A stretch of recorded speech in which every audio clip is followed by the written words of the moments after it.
Welcome to this series of How Do I videos, aimed at helping teachers solve some of those common classroom challenges.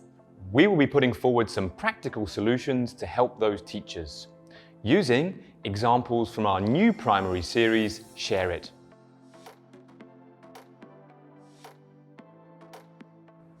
In this series, we'll be having a look at topics such as Classroom management achieving positive results. and getting young learners speaking.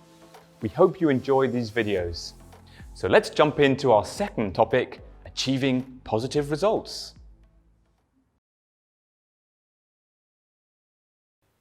Hi, I'm a teacher, but I have a problem.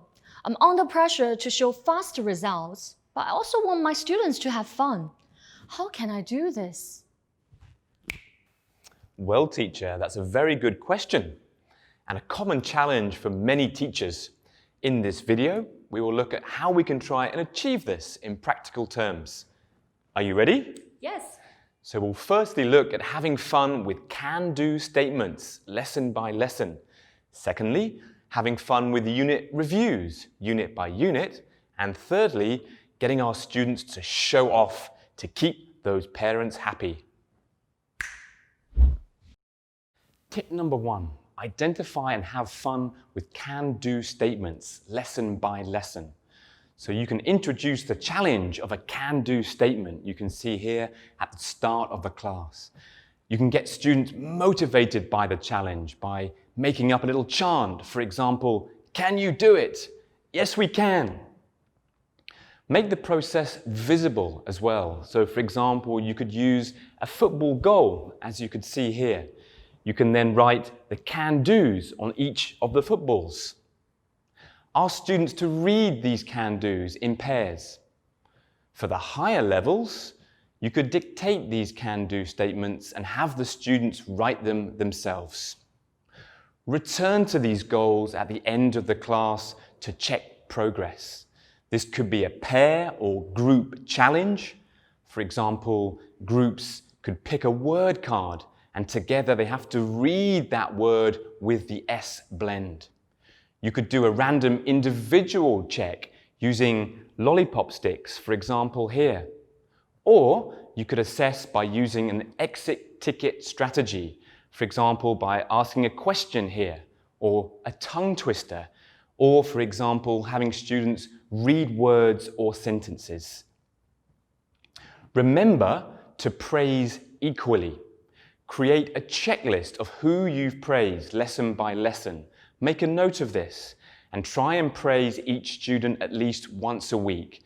This could be verbal or written. Tip number 2, have fun with unit reviews, unit by unit. So most books will have a review lesson at the end of the unit.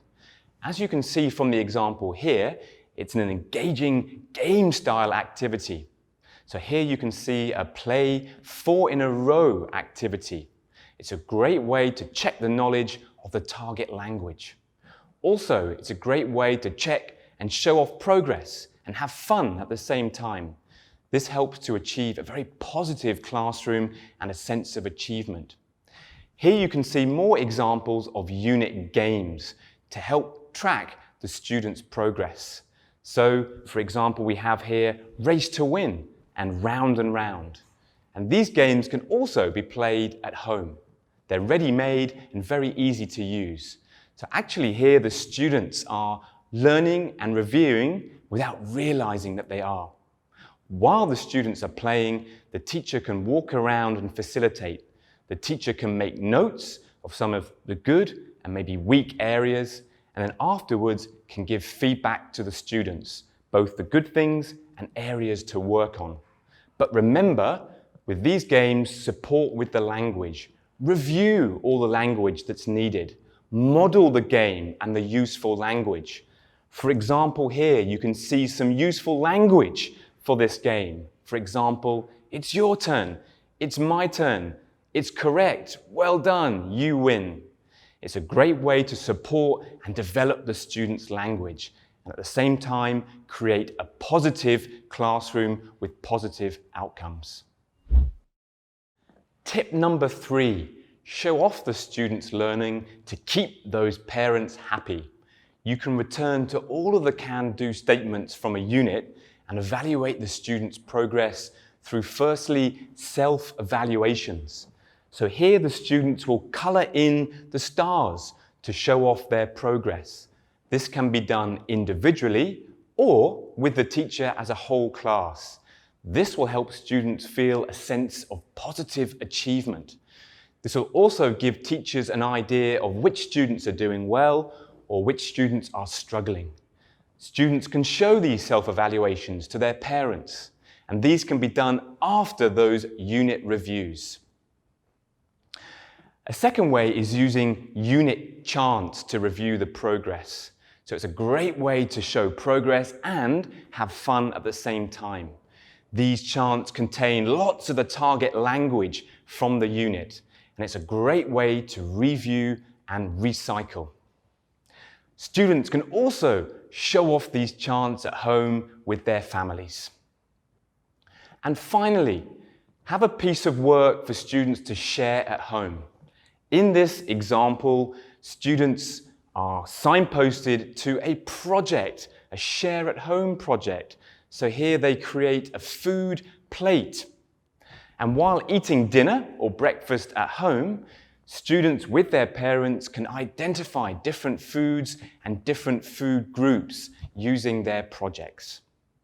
It's a great way to provide a home skill link and show off their learning to their parents.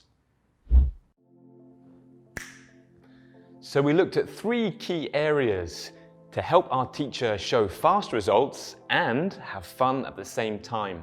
We looked at having fun with can-do statements, having fun with unit reviews, and getting those students to show off to keep those parents happy. Those are great ideas and I like them. I will try them out in my class. We hope you find these tips useful too.